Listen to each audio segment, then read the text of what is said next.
क्या आपने कभी उस भूतिया हवेली के बारे में सुना जहां जाने वाले लोग लौट नहीं पाते? एक रानी की आत्मा जो बेवफाई के दर्द से भरी है, हर रात उन डरावने गलियारों में भटकती है।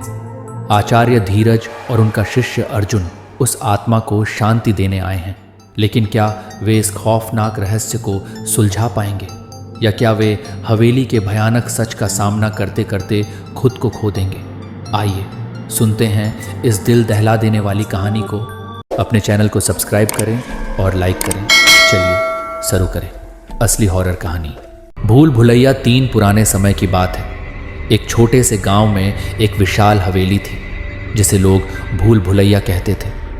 कहा जाता था कि इस हवेली में बहुत से रहस्यमयी कमरे और गलियारे थे जो लोगों को भटका देते थे। कई लोग अंदर गए, लेकिन बहुत कम ही बाहर लौट पाए। इस हवेली की सबसे डरावनी बात यह थी कि इसमें एक आत्मा का साया था। लोग कहते थे कि यह आत्मा रानी विभावरी की थी, जो अपने पति की बेवफाई से दुखी होकर आत्महत्या कर चुकी थी। सोचो कितनी पीड़ा में होगी वो। रानी विभावरी की आत्मा हवेली के गलियारों में भटकती रहती थी और जो भी अंदर जाता उसे वह अपने जाल में फंसा लेती थी। एक दिन शहर के एक मशहूर तांत्रिक आचार्य धीरज उस हवेली में आत्मा को शांत करने के लिए आए। उनके साथ उनका शिष्य अर्जुन भी था। हवेली के अंदर जाते ही दरवाजे अचानक अपने आप बंद हो गए और चारों ओर घना अंधेरा छा गया। आचार्य ने मंत्र पढ़ना शुरू किया। तभी एक जोरदार ठहाका गूंजा। हाँ हाँ हाँ, विभावरी की आत्मा सामने प्रकट हुई। उसने भयानक आवाज में कहा, तुम कौन होते हो मुझे इस दुनिया से मुक्त करने वाले?